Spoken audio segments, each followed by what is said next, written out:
পুরী শ্রী চৈতন্যদেবের লীলাভূমি, জগন্নাথ ধাম, সোনালী বালুকা বেলা, বাঙালির second home. আমাদের অধিকাংশের বেড়ানোর হাতেখড়ি হয় এই পুরীতেই।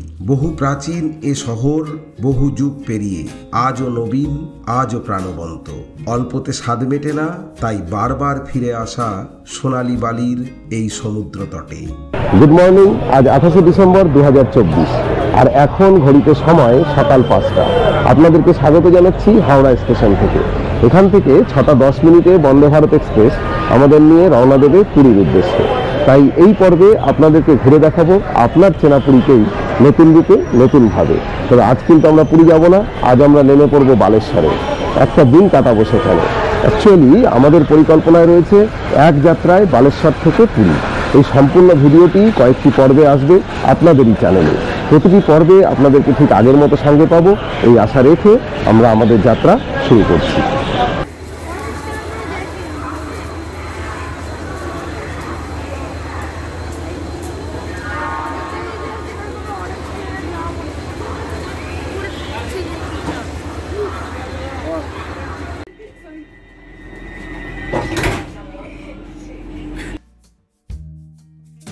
বন্দে ভারত এক্সপ্রেস বৃহস্পতিবার বাদে প্রতিদিন সকাল 6:10 হাওড়া জংশন স্টেশনের নিউ বিল্ডিং কমপ্লেক্স থেকে ছেড়ে 12:50 পুরী পৌঁছচ্ছে। এছাড়াও কলকাতা থেকে বেশ কিছু ট্রেন রয়েছে পুরী পৌঁছানোর জন্য। ট্রেন সংক্রান্ত যাবতীয় তথ্য পাওয়া যাবে IRCTCর ওয়েবসাইটে। ওয়েবসাইটটির লিঙ্ক আমি ডেসক্রিপশন বক্সে দিয়ে দিলাম। 3 ঘন্টার কম জার্নিতেই আমরা পৌঁছে গিয়েছিলাম বালেশ্বর। আর এবারের আমাদের বেড়ানো শুরু করেছিলাম এখান থেকেই। তবে আজকের পর্বে আমরা ঘুরে দেখব পুরী। কথা দিলাম এর পরের পর্বে অবশ্যই ঘুরে দেখাবো বালাসোর, জানাবো বালাসোর ভ্রমণের যাবতীয় খুঁটিনাটি।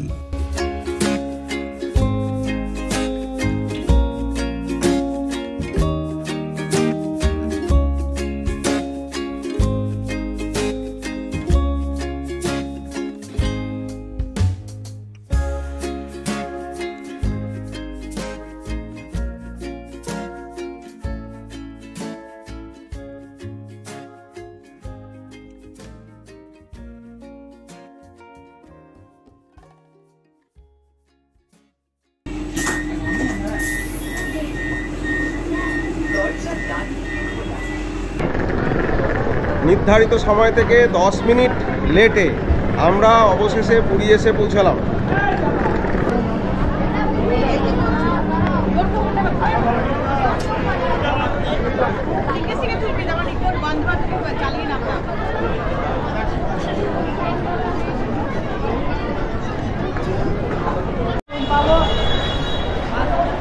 আচ্ছা, আমরা এবার স্টেশন থেকে বাইরে আসছি।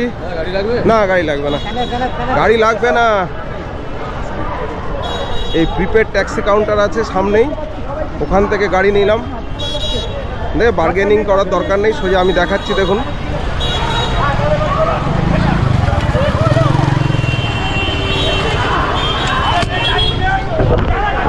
এই যে স্টেশন থেকে বেরালাম, স্টেশন থেকে বেরিয়ে এই এসে এই যে প্রিপেড কাউন্টার দেখা যাচ্ছে।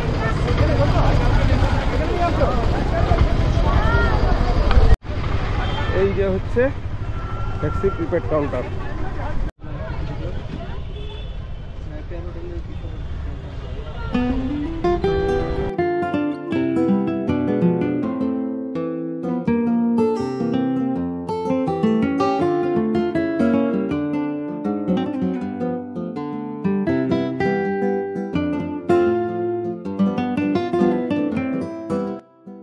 আমরা এবার অনেকে ছিলাম, তাই আমরা একটি ম্যাজিক গাড়ি নিয়েছিলাম। 600 টাকা পড়েছিল। আপনাকে বলতে হবে বিধবা আশ্রম। গাড়ি আপনাকে নামিয়ে দেবে ঠিক ভারত সেবা আশ্রমের শতবার্ষিকী তোরণের সামনে। এখানেই রয়েছে ঋত্বিক হলিডে ইন। এই হোটেলটির বিশেষত্ব হলো প্রতিটি রুমের সঙ্গেই রয়েছে কিচেন।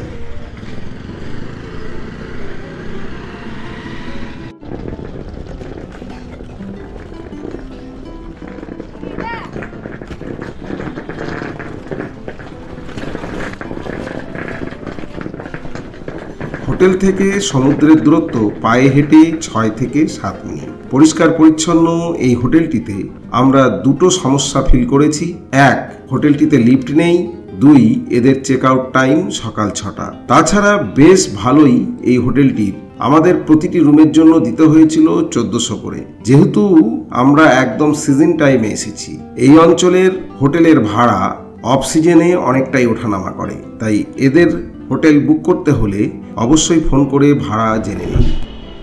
ঋত্বিক হলিডে ইনের একদম দোতলায় চলে এসেছি। এই দোতলাতে 3টে রুম আমরা পরপর নিয়েছি, একটু দেখাই দেখুন। এই যে 303 নাম্বার রুম,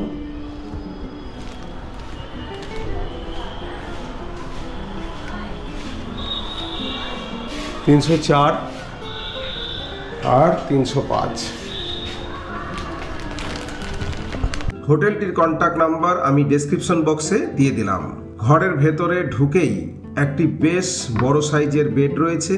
এখানে 3 জন খুব সুন্দরভাবে শোয়া যাবে। এছাড়া রয়েছে একটি টিভি। এই দেখুন, এটা হলো রান্না করার জায়গা। বেসিনে পর্যাপ্ত জল রয়েছে। এদিকে একটি আয়না রয়েছে, আর এই হলো একদম পরিষ্কার পরিচ্ছন্ন একটি ওয়াশরুম। রানিং গরম জলের ব্যবস্থা আছে। পুরীতে হোটেলের অভাব নেই। সমুদ্র সৈকত জুড়ে অজস্র হোটেল, তাই বুক না করে এলেও সে অর্থে কোনো সমস্যা হওয়ার কথা নয়। তবুও আপনাদের সুবিধার্থে বেশ কিছু হোটেলের ফোন নাম্বার আমি ডেসক্রিপশন বক্সে দিয়ে দিলাম। দেখুন, রুমের ভেতরেই কিন্তু রান্না করার ব্যবস্থা রয়েছে। এই যে পাশে হচ্ছে ওয়াশরুম, ঠিক তার পাশে এই যে এখানে রান্না করার ব্যবস্থা আছে। আমরা অলরেডি অনেক কিছু কিনে ফেলেছি। এখানে এখন রান্নার ব্যবস্থা করব। গ্যাসের ওভেন, গ্যাস সব কিছু দিয়ে গেছে, ওটা এখন এখানে সেট করব, তারপরে রান্না শুরু হবে। এই যে মনোজ গ্যাস সিলিন্ডার নিয়ে চলে এসছে। আচ্ছা, এবার বলি যে এখানে গ্যাসের জন্য নিচ্ছে হচ্ছে 140 টাকা কেজি, তাই তো মনোজ? আর পার ডে 30 টাকা করে নিচ্ছে হচ্ছে ওভেনটার জন্য।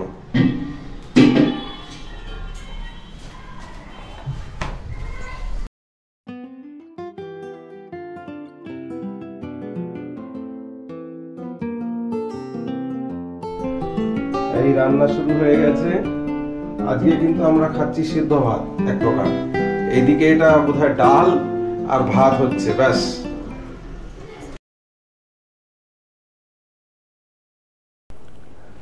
আজ 30শে ডিসেম্বর 2024। আমরা গতকাল পুরী এসে পৌঁছেছি। আমরা রয়েছি এই আমার পেছনে যে হোটেলটি রয়েছে এখানে, আর এখন চলে যাচ্ছি বিচে। এখন 5:45 বাজে। 6:20 মিনিটে আজকে সানরাইজ হবে। বিচ থেকে সানরাইজ দেখব এবং এখানে যে মোহনা আছে সেই মোহনা অবধি যাব। আমরা চলে এসেছি। আমরা এবার যে হোটেলটায় রয়েছি ওই হোটেলটা মেরিন ড্রাইভ থেকে এই 5 মিনিট মতো ভেতর দিকে আমরা হেঁটে এলাম, আর এই যে চলে আসলাম মেরিন ড্রাইভ রোড। আর এবার আমরা একদম সমুদ্রের কাছাকাছি চলে যাব রোড পেরিয়ে। তারপর সমুদ্রের পাড় বরাবর হাঁটা শুরু করব। সকাল সকাল এনারাও বেরিয়ে পড়েছেন।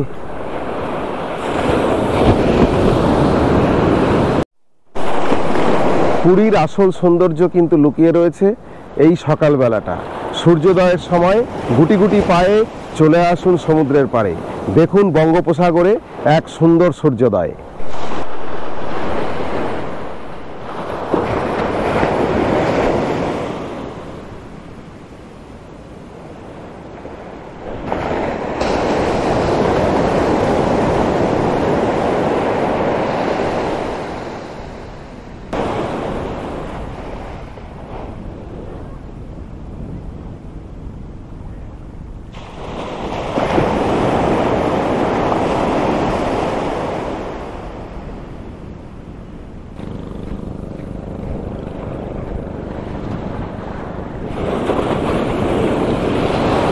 ইতিমধ্যেই সূর্যোদয় হয়ে গেছে।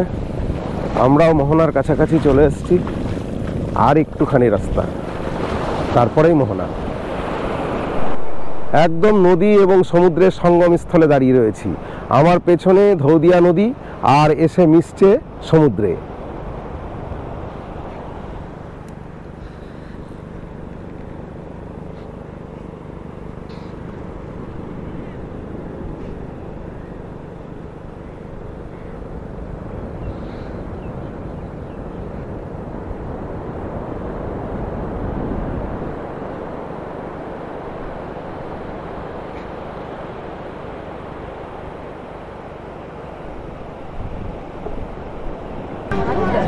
পুরী আসবো আর মন্দির দর্শন হবে না তা তো হয় না, জগন্নাথের দর্শন আমরা অবশ্যই করব।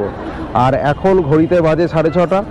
আমরা এখন এই যে রয়েছি দেখুন ক্যামেলিয়া হোটেলের ঠিক সামনে। এখান থেকে এবার আমরা রওনা দেব মন্দিরের উদ্দেশ্যে।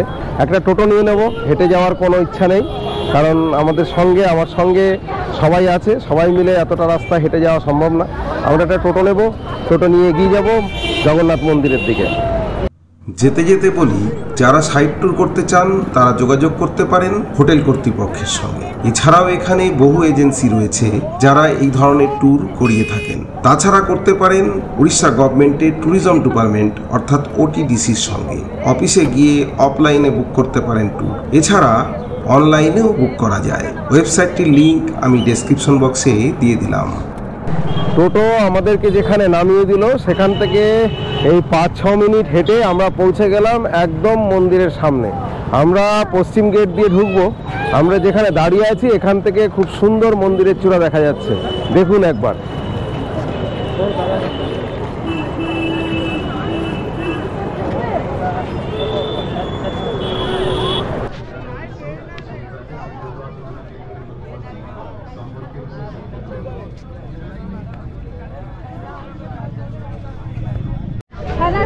প্রায় 3 ঘন্টার দীর্ঘ চেষ্টার পর অবশেষে আমরা দর্শন করে বাইরে বেরিয়ে আসলাম। এখন 11টা বাজে। পুরীর আরও অনেক গল্প বাকি থেকে গেল, সেসব গল্প বলবো এর পরের পর্বে। আজকের গল্প এখানেই শেষ করছি। আবার দেখা হবে সম্পূর্ণ নতুন একটি পর্বে। সকলে ভালো থাকবেন, আর আমাদের চ্যানেলটি যদি ভালো লাগে অবশ্যই সাবস্ক্রাইব করে সঙ্গে থাকবেন।